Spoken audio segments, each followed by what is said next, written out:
Welcome back to All This Math. This is Professor Parker. Please make sure you're subscribed to the All This Math YouTube channel. Make sure you like the video. If you're here watching, go ahead and like the video. Go ahead and hit the button.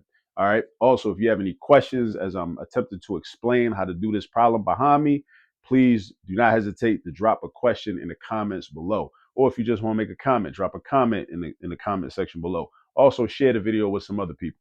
All right.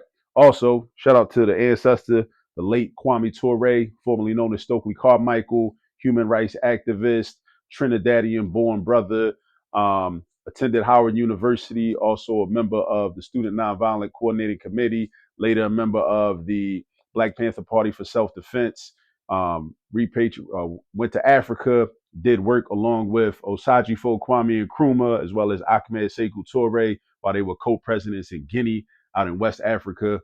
Wrote the autobiography, Ready for Revolution. Also co-authored Black Power with Charles V. Hamilton in 1967. Also, I highly recommend his book, Stokely Speaks, which is a collection of some of his best lectures from the 1960s and 1970s. Go ahead and check that out. Also, he got a lot of video of lectures from the 90s and 80s right here on YouTube. So definitely make sure you're very familiar with this brother, Kwame Ture. All right. Now, let's get into this problem. This is HSPT math, high school placement test. I'm sorry. Let me say that again. Let me start over. High school placement test math for students in Catholic schools and parochial schools in the 8th grade, looking for entry and admission into high school Catholic and parochial schools to find out where they were placed mathematically. This is an example of a type of problem that you might see on that placement exam. It says as follows: the length of a rectangle is 5 more than twice the width. The length of a rectangle is 5 more than twice the width. Now, I know a lot of people see a question like this, they immediately get scared, get shook. Toughen up, toughen up. Don't get scared. I'm going to show you how to do these problems. And once I show you how to do this problem, then whenever you see a problem like this or set up like this, where you're talking about a rectangle, you're talking about length and width, and you don't know the length and the width, but they give you information about the length and the width, you'll know what to do. All right. So just lock in. All right. Its perimeter is 46 centimeters. What are its dimensions? The dimensions are the length and the width. Dimensions are the length and the width, but we're looking for the actual numbers that represent the length and the width. That's what we're looking for in this problem. When you read any word problem, you need to know what you're looking for. All right, let's read it again. The length of a rectangle is 5 more than twice the width. Its perimeter is 46 centimeters. What are its dimensions? What I highly recommend is, number one, since we're dealing with a rectangle, draw a picture of a rectangle. Go ahead, on your paper, draw a picture of a rectangle. All right, so we got a rectangle. So we don't got to be perfect. Just draw a rectangle. All right, and then we got length and width. So let's use L for length. Let's use W for width. Now, what I do in these problems, whenever I have a sentence and I have two dimensions or two factors or two elements being addressed, the second thing that's mentioned, I let that be its own variable. I let that be its own variable. So the first thing that's mentioned is the length. The second thing that's mentioned is the width. The first is the length. The second is the width. So I'm going to let the width be its own variable. I'm going to let the width just be W, just plain old W, since W is the first letter in the word width. So I'm going to say that's W. Now, compared to that, what's the length? This is where you got to get into understanding the language of math, understanding the language of algebra, knowing how to translate from the English language into the language of algebra or mathematics, right? We have to take this sentence and translate it into an expression that represents the length, algebraically. That's what I meant to say, the length, not the length. All right. So the length of a rectangle that means equals. So the length equals 5 more than. What does 5 more than mean? That means something plus 5. 5 more than means plus 5. 5 more than means plus 5, right? But 5 plus 5, what plus 5? Twice the width. It's 5 more than twice the width. Twice means you doubling something or you multiplying by 2. When you see the word twice, that means you multiplying by 2. That's what that means. Whenever you see the word twice, that means you multiplying by 2. But what are you multiplying by 2? The width. What's the width? The width is represented by the letter W. So twice the width, we represent that as 2W. 2W. And then 5 more than means plus 5. So it's 2W plus 5. So if you are a young student watching this, think about what you do when you take a foreign language. If you study in Kiswahili, you study in Arabic, you study in Spanish, if you study in, any language, and you got to translate from English language to that language or from that language to English language. This is a similar process, right? What did we just do? We translated 5 more than. That's plus 5 right there. We translated twice the width. That's 2W right there. So now I know what the length is. The length is 2W plus 5. The width is just W. Because what I tell you, we let the second thing be its own variable. Write that in your notes. That's critical. Let the second thing mentioned. The first thing mentioned is length. The second thing mentioned is width. Out of those two elements or those two dimensions, the second thing, let it be its own variable, width.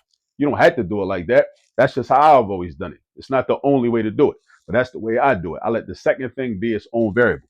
Now, I'm trying to figure out what the dimensions are. So therefore, I need to create an equation. Where's my equation going to come from? It's going to come from the formula for perimeter, because this is talking about perimeter. The perimeter is 46 centimeters, right? So now I'm going to write that down. I'm going to say capital P, 46 centimeters.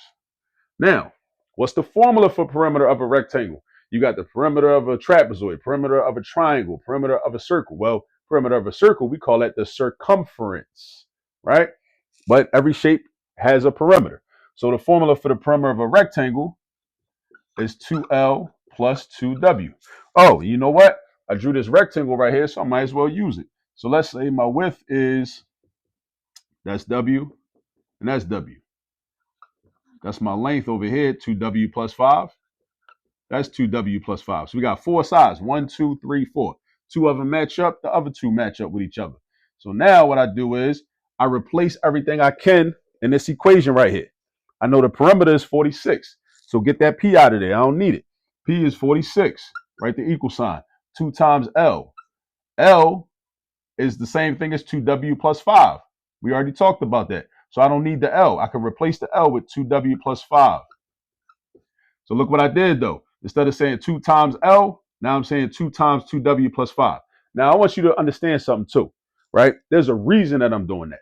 There's a reason I'm doing that. When you do math or you do algebra or geometry, make sure you understand the reason that you're doing what you're doing. Don't just be out here trying to memorize a whole bunch of steps. Make sure you know why. When we're trying to solve an equation for a variable, we can only solve for one variable at a time. This equation has 2 different variables in it, L and W. L and W. That's 2 different variables. I can't really work with that, right? I can't get jiggy with that, right? So what I got to do is I got to replace the L with an expression that has another variable in it, because I already got a W over here. But if I got an equation that's got all W's in it, then that's cool. I can solve for one of those variables. Or if I had an equation that had all L's in it, I could do that. That would be cool too.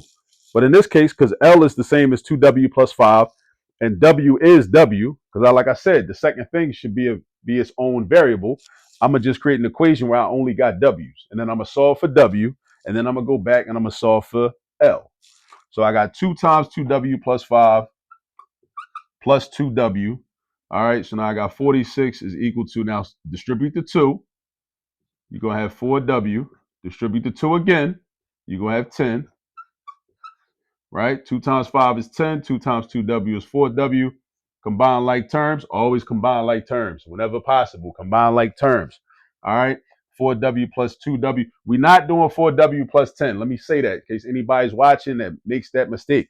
4W and 10 are not like terms. They do not add up to 14W. 4W is a W term. It's a variable. 10 is a constant. Variables and constants cannot be added or subtracted with each other. You can only write them next to each other. You can't actually combine them. You can multiply or divide them, but you can't actually add or subtract them. This is a W, this is a constant. This is a variable, this is a constant. So nobody better not be out there doing 4W plus 10 and writing 14W. That's how you get a wrong answer. We're not trying to get wrong answers, right? But you can combine the 4W and the 2W. That's going to give you 6W. 6W plus 10, you got the 46. Now what's going to be next is this. Watch this. 36 equals 6W. Where did 36 come from? Where did 36 come from? I'm going to tell you where it came from. I subtracted 10 on the right side and I subtracted 10 on the left side. In algebra, it's all about balance. I subtracted 10 on the right side. 10 minus 10 is 0. That's why ain't nothing else over here. That 10 is gone. I subtracted 10. That's the opposite operation. The opposite of adding 10 is subtracting 10. That's how we do algebra. That's how we get rid of things. We do opposite operations to get rid of things so that we can get to the point where the variable is all by itself. That's what we want. All right. So I do minus 10 on the right side. Also keep it balanced. Do minus 10 on the left side. What's 46 minus 10? That's 36. Oh, that's where the 36 came from. Now I got 36 equals 6W. Now watch this. I'm going to have 6 is equal to W. That's the answer for the width. This is the dimension for the width, 6 centimeters, right? Now, where did the 6 come from? What happened to the 6 over here? Oh, I did the opposite operation. 6W means 6 times W. What's the opposite of multiplication? Division. Division. Make sure you know that. So I divided. I did 6W divided by 6. I'm not dividing by W. Why not? Because I ain't trying to get rid of W. I only divide by things I'm trying to get rid of. I only divide by things I'm trying to get rid of. 6W divided by 6 is just 1W because 6 divided by 6 is 1. 1W, again, math language. 1W is the same thing as plain W because I got one of them. So you got W. 1W is just W. Then over here on the left side, keep it balanced. What's 36 divided by 6? Just 6. So 6 is equal to W. 6 centimeters is the width. All right, so we got 6 centimeters. So now I know the width. Now I can figure out the length because the length is just 2 times the whatever the width is plus 5. Follow order of operations, right? So I got 2 times 6. That's going to be 12. 12 plus 5 is going to be 17 centimeters. So that's my dimensions. Length by width, 17 by 6. 17 by 6, 17 by 6. Make sure you know how to do problems like this. You're going to see these a lot in Algebra 1. You're going to see them again in geometry classes. You might even see them in a pre-cal class or Algebra 2 class. All right? You're definitely going to see them on standardized tests like the HSPT. You might see it on the ISEE exam. You might see something like this on the SAT or the ACT. This is a popular type of problem. Make sure you know how to do this. All right? Like I said earlier, I'm going to run it back. Make sure you're subscribed to the All This Math YouTube channel. Go ahead and like the video. Also share the video with some other people. If you still have questions about anything I did up here, please drop your questions in the comments. I want to help you. I am here to help you, and I want you to win. All right? So drop your questions in the comments. I can't help you if I don't know if I don't know what help you need. Let me know what help you need. Drop your questions in the comments. All right? And again, shout out to the ancestor Kwame Ture. Go do your research on that, brother. All right. See you on the next video. Peace.